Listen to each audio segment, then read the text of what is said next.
구독과 좋아요는 큰 힘이 됩니다. 인간은 사회적인 동물입니다. 혼자서는 살아갈 수가 없는 것이 인간입니다. 그래서 인간은 태어나면서부터 어느 단체에 소속하게 되어 있습니다. 제일 먼저 가족이라는 이름으로 소속되고, 다음에 학교에 소속되고, 직장이나 사회, 국가에 소속되게 됩니다.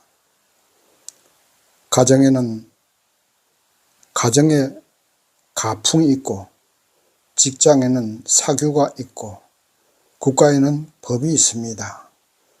그래서 소속된 단체의 가풍이나 또 사규, 국가의 법을 지키면서 살 때 권력의 보호도 받을 수 있고, 가정에서 사랑받고, 직장에서도 인정받을 수 있습니다.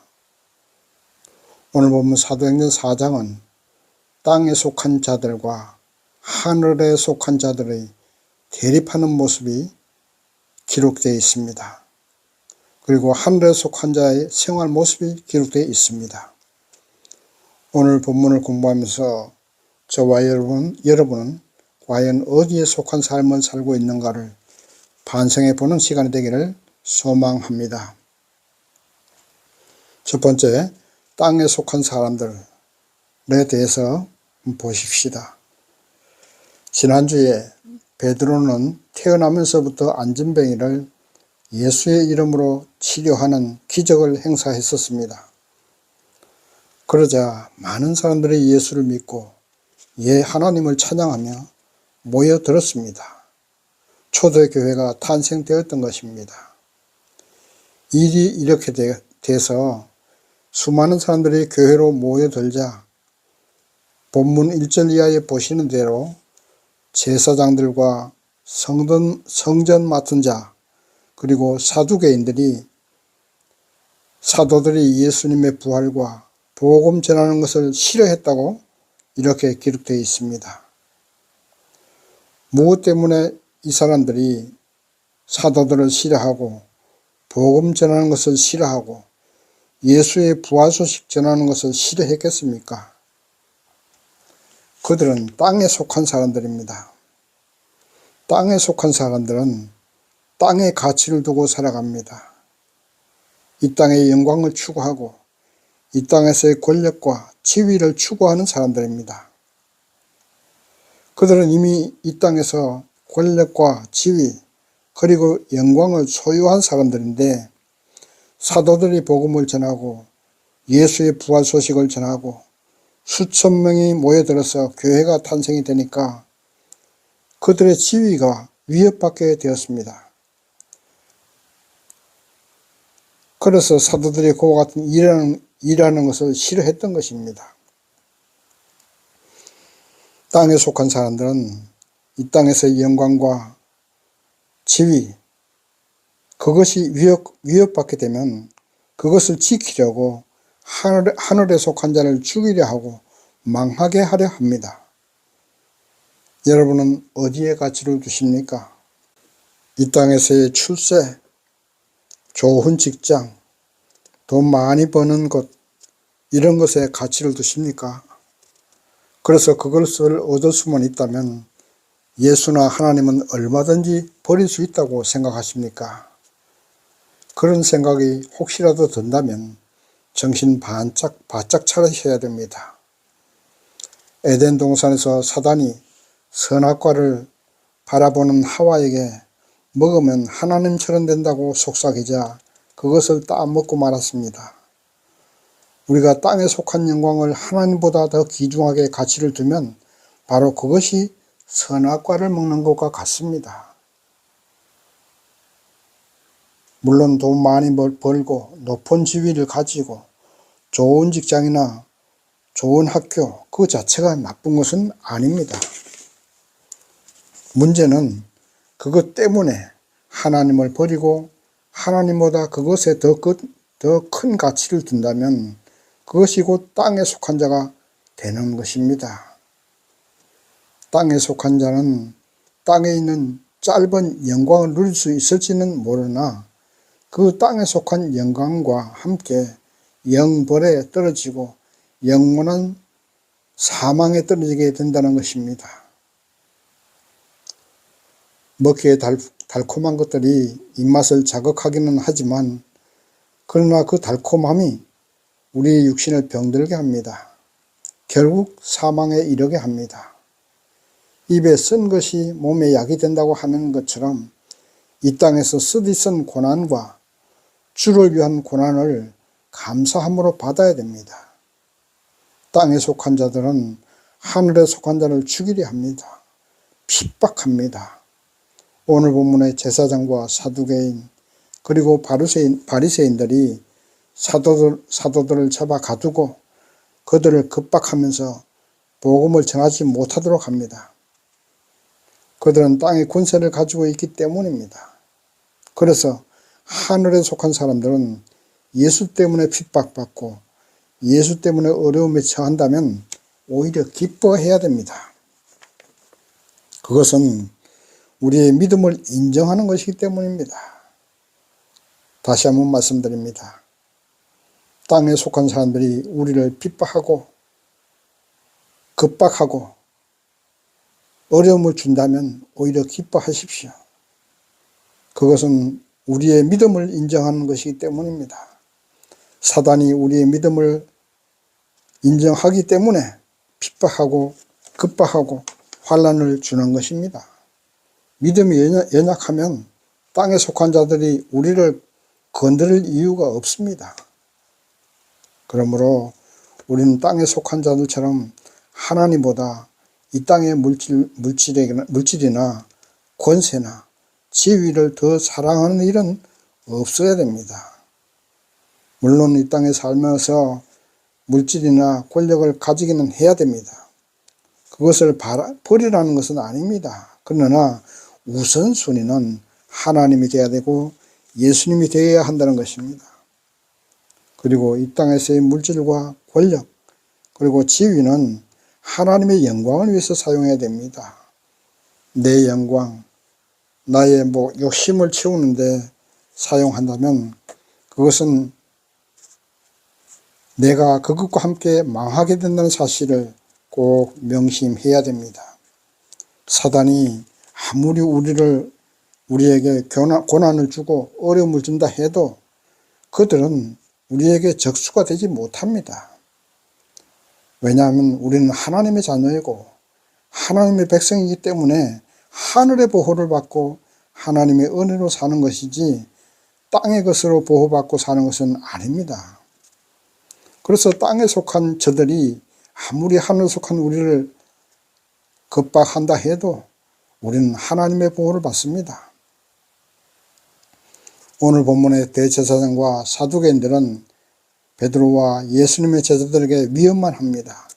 다시는 예수도 전하지 말고 복음도 전하지 말고 병자도 고치지 말라 이렇게 급박하고 위협하지만 제자들과 베드로는 너희들이 죽인 예수가 모퉁이의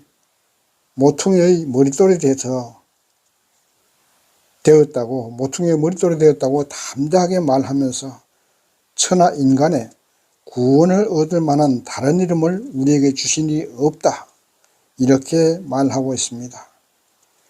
모퉁이의 머릿돌은 기둥을 받치고 모퉁이와 모퉁이를 연결하는 역할을 합니다. 예수님이 바로 그 모퉁이돌이고 바로 하나님과 우리 인간들을 화목케 하시고 이방인과 유대인들 그리고 모든 사람들을 예수의 이름으로 하나 되게 하시는 분이라고 하는 하나님의 진리의 말씀을 베드로는 담대하게 전파하고 있는 것입니다. 제사장들과 사두개인들 그들은 베드로가 무식한 어부인데 어떻게 이렇게 말을 잘하고 담대할까 의문을 가졌지만 마땅히 벌을 줄 제목을 찾지 못해서 다시 한번 급박하고 석방하게 됩니다. 땅에 속한 자들은 아무리 노력해도 하늘에 속한 자들을 이길 수 없습니다. 믿으시기 바랍니다. 저나 여러분이나 하늘에 속한 자라는 확신과 자신감을 가지고 베드로처럼 담대하게 살아가야 됩니다. 베드로처럼 담대하게 예수를 전해야 됩니다. 그것이 하늘에 속한 사람들입니다. 두 번째, 하늘에 속한 사람은 하늘에서부터 오는 힘을 받아야 됩니다. 오늘 본문 23절 이하에 보시면 제사장들에게서 풀려난 베드로가 교회 성도들에게 돌아와서 그들과 함께 기도하기 시작합니다. 기도해야만 하늘로부터 오는 능력을 받을 수 있기 때문입니다. 베드로는 본문 25절에서 26절에 다윗이 하나님께 기도한 내용, 즉 시편 2장 1절에서 2절 말씀을 인용해서 기도합니다. 어찌하여 열방이 분노하며 족속들이 허사를 격려하는고 세상의 군왕들이 나서며 관원들이 함께 모여 주와 그리스도를 대적하도다 하고 기도합니다. 29절에 계속해서 보시면 주여 이제도 저희의 위협함을 하감하옵시고 또 종들로 하여금 담대히 하나님 말씀을 전하게 하옵시며 표적과 기사가 예수의 이름으로 이루어지게 하옵소서. 이렇게 기도하고 있습니다. 저와 여러분 하늘에 속한 자입니다. 하늘에 속한 자는 베드로처럼 하늘로부터 오는 능력을 받아야 됩니다. 하늘로부터 오는 능력을 받으려면 기도해야 되고 그 기도는 하나님의 말씀을 토대로 해서 기도해야 됩니다. 다시 한번 정리해서 말씀드립니다. 하늘에 속한 우리들은 하늘로부터 오는 능력을 받아야 되고 그 능력을 받으려면 말씀에 토대한 기초를 해야 된다는 말씀입니다. 하나님의 말씀은 우리에게 최고의 무기입니다.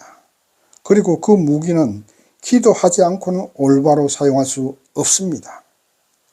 말씀을 기초로 한 기도를 해야 하나님의 능력을 받습니다. 표적과 기사도 하나님의 말씀과 예수의 이름으로 행사할 수 있습니다. 예수 없는 복음, 말씀 없는 기도는 자신의 욕심을 채우려는 중얼거림에 불과합니다. 하늘에 속한 자는 하나님의 말씀과 예수님의 이름으로 그 이름을 힘입어서 하늘로부터 오는 능력을 받아야 하나님의 일을 할 수 있습니다.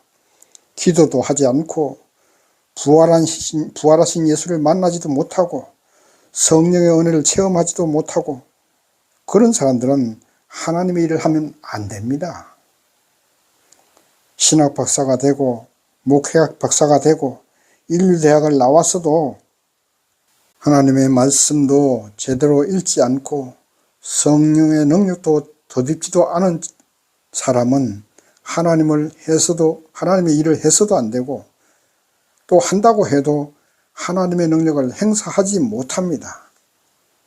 지식적인 설교는 할 수 있고 세상적인 지식을 가지고 있는 것은 있을 수도 있지만 하나님의 일은 하늘로부터 오는 성령의 능력을 받아야 됩니다. 그것이 목회학 박사보다 더 중요하고 신학 박사보다도 더 중요합니다. 우리 하늘에 속한 저나 여러분은 열심으로 기도하시되 그 기도는 말씀에 근거한 기도를 해서 하늘로부터 오는 능력을 받으시기를 바랍니다. 그래야만 세상을 이길 수 있습니다. 말씀으로 무장하고 기도해서 성령의 능력을 더디기만 하면 세상의 군왕들이나 관원들이 우리를 해치지 못합니다. 사단이 아무리 능력이 있다 해도 천지를 창조하신 하나님을 당할 수 없다는 사실입니다. 사단이 아무리 간교하고 지혜롭다 해도 성령을 덧입고 하나님의 말씀으로 무장한 사람에게는 감히 대적할 수가 없습니다. 본문 31절 말씀 보시면 제자들과 교인들이 기도하기를 다한 후에 땅이 진동하고 무리가 다 성령에 충만하여서 담대히 하나님의 말씀을 전했다고 기록되어 있습니다. 다시 한번 말씀드립니다. 우리는 하늘에 속한 사람들입니다. 그렇다면 기도하십시다. 기도하십시다. 기도해서 하늘로부터 오는 성령의 충만함을 받읍시다. 그리하면 여러분의 몸에 있는 질병도 치유되고 우리의 가정이나 사회에 숨어있는 사단을 쫓아낼 수 있습니다. 또 하나님의 말씀을 담대하게 전할 수도 있습니다. 바로 그런 사람이 하늘의 군병입니다. 십자가의 군병입니다. 이 땅에 하나님 나라를 확장할 수 있는 그런 십자가의 군병들이고 군인들입니다. 우리 모두 하늘로부터 오는 성령의 능력을 받은 십자가의 군병이 되기를 바랍니다. 세 번째, 하늘에 속한 사람들은 이 땅에서의 삶의 모습을 한번 살펴보겠습니다. 본문 32절 이하에 보시면 초대교회의 생활 모습이 기록되어 있습니다. 32절에 보시면 모인 무리가 한 마음과 한 뜻이 되어 모든 물건을 서로 통용했다고 했습니다. 한 마음과 한 뜻은 어떠한 마음 또 어떤 한 뜻이겠습니까? 바로 예수의 마음으로 하나가 된 것입니다. 예수의 뜻으로 하나가 되었다는 말씀입니다. 육신은 다 서로 다릅니다. 따로따로 살아가지만은 그러나 마음은 예수의 마음으로 하나가 되어야 할 줄 믿습니다. 그것이 교제입니다. 교회 안에는 예수의 사랑으로 하나가 되어야 됩니다. 사랑이 있는 곳에는 미움이 자리할 수 없습니다. 원망도 자리할 수 없습니다. 너의 것과 나의 것이 따로일 수 없습니다. 이 세상은 모두 창조주 하나님의 것입니다. 하나님의 것은 우리가 잠시 이 땅에서 살 동안 사용하다가 생명이 다하면 이제 하나님께 다시 반납하고 하나님께 돌아가는 것입니다. 그러므로 우리는 이 땅에 있는 것을 내 것이라고 생각하고 더 많이 가지려고 욕심 부리고 그러고도 모자라 이웃을 미워하고 자신 스스로를 들볶아서 자신 스스로 질병들게 합니다. 우리는 이런 어리석은 일을 해서는 안 됩니다. 그것은 땅에 속한 사람들이 하는 행동입니다. 본래 인간은 에덴 동산에서 하나님과 함께 부족함이 없이 영생 복락을 누릴 수 있었습니다. 그런데 그만 욕심 때문에 하나님보다 사단의 말을 들었고 선악과를 먹음으로 이 땅에 사망이 오고 저주가 오고 말았습니다. 그래서 사망과 저주 가운데 있는 인간을 구원하시고자 예수께서 이 땅에 오시고 인간의 죄악을 대신해서 십자가에 못 박혀 죽으시고 영생의 몸으로 부활하셨던 것입니다. 우리는 그 예수를 믿고 예수의 말씀대로 살면 우리는 다시 죄 없는 인간, 에덴 동산에서 범죄하기 이전에 인간의 모습으로 돌아갈 수 있는 것입니다. 그래서 영생 복락을 누릴 수 있습니다. 부족함이 없습니다. 예수 안에서 우리는 영생합니다. 예수 안에서 우리는 부족함이 없습니다. 믿으시기 바랍니다. 우리는 모두가 하나님의 몸입니다. 우리는 하나님의 몸의 지체들입니다. 그러므로 그리스도 안에서 서로 사랑으로 하나 되고 서로 나누어 쓰면서 부유한 사람들에게는 없는 사람에게 나누어 주고 함께 살아가는 것, 사랑으로 살아가는 것, 이것이 교회의 교제이고 하나님의 몸된 교회의 모습입니다. 우리가 진심으로 예수를 믿는다면 우리의 몸도 사망의 몸이 아니라 영생의 몸이 된 줄 믿으시기 바랍니다. 그리고 부족함이 없다는 사실을 믿으시기 바랍니다.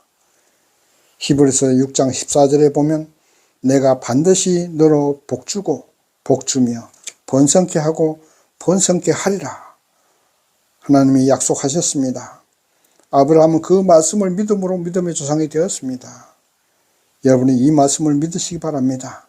반드시 복주고 복주며 번성케 하리라, 번성케 하고 번성케 하리라, 이 말씀을 꼭 믿으시고 감사한 마음으로 하루하루 살아가셔야 됩니다.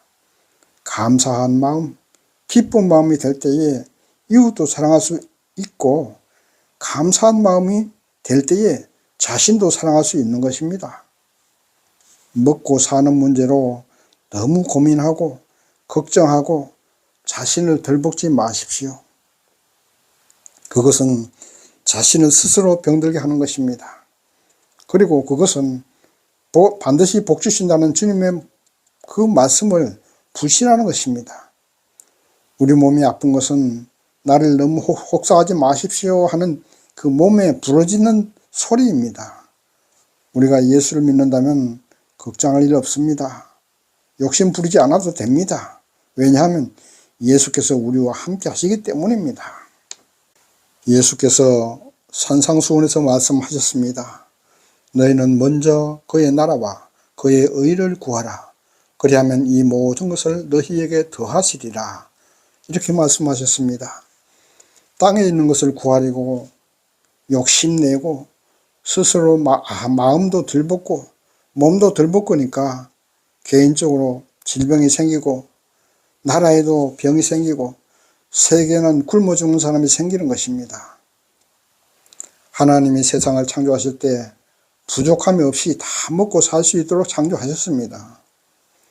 공중에 나는 새가 창고를 짓고 곡식을 저장합니까? 아프리카의 수많은 사슴이나 누구떼가 농사를 짓고 풀을 저장합니까? 그렇게 하지 않지만 그들은 다 먹고 살아갑니다. 그런데 유독 인간만이 욕심을 내서 내가 더 많이 가지려고 욕심을 내다 보니 있는 사람은 넘쳐나고 없는 사람은 굶어 죽고 있습니다. 아프리카에 얼마나 많은 아이들이 굶어 죽고 있습니까? 욕심 때문입니다. 그것뿐입니까? 우리 욕심 때문에 우리 몸을 혹사하고 마음도 들볶아서 병이 생기게 됩니다. 우리는 하나님의 자녀들입니다. 하늘에 속한 사람들입니다. 하나님께서 우리가 먹고 살도록 다 마련해 놓으셨습니다. 그러므로 우리는 먼저 우리 마음속에 있는 욕심을 버립시다. 그리고 걱정, 근심도 버리십시다. 감사와 사랑의 마음으로 살아가십시다. 그래야만 내 몸이 건강해집니다. 내 몸에 병이 생겼다고 하나님 원망하고 가정의 남편이나 부인 원망하지 마세요. 저놈의 영감탱이 때문에 내가 병들었다. 저놈의 새끼들 때문에 내가 병들었다. 그렇게 말하지 마십시오. 스스로 마음을 들볶고 과로해서 그렇습니다. 감사한 마음, 사랑하는 마음으로 살아가십시다. 내가 남들보다 더 가진 게 있으면 사회에 베풀며 살아가십시다. 이것이 하늘에 속한 사람들의 삶의 모습입니다. 이렇게 되면 굶어 죽는 사람은 없게 됩니다. 전쟁도 없어집니다. 미움도 없어지고 범죄도 없어집니다. 문제는 바로 욕심 때문입니다. 그 욕심이 바로 선악과입니다. 그 욕심 때문에 세상에 전쟁과 기아, 범죄, 살인이 오는 것입니다. 이제 말씀을 정리합니다. 천하인간의 구원을 얻을 만한 다른 이름을 우리에게 주신 일이 없습니다. 사망에서 구원받는 것, 질병에서 치료받는 것, 굶주림으로부터 구원받는 것, 모두가 다 예수의 이름으로만 가능합니다. 내 마음의 걱정, 근심 버리는 것, 욕심 버리는 것, 예수의 이름으로, 믿음으로만 가능합니다. 기도하십시다. 기도해서 하늘로부터 오는 능력을 받읍시다. 예수 이름으로 능력을 행사하십시다. 기도해서 예수의 마음으로 변화되십시다. 그리하여 예수의 사랑으로 나 자신을 사랑합시다. 예수의 사랑으로 이웃을 사랑합시다. 모든 사람을 사랑합시다. 욕심을 버리십시다. 하늘에 속한 우리 모두 초대교회 성도들처럼 이 땅의 모든 범죄와 전쟁, 미움, 원방 다 사라지게 하십시다. 그리고 오직 예수, 그 예수만 바라보는 저와 여러분 되시기를 주님의 이름으로 축원합니다. 감사합니다.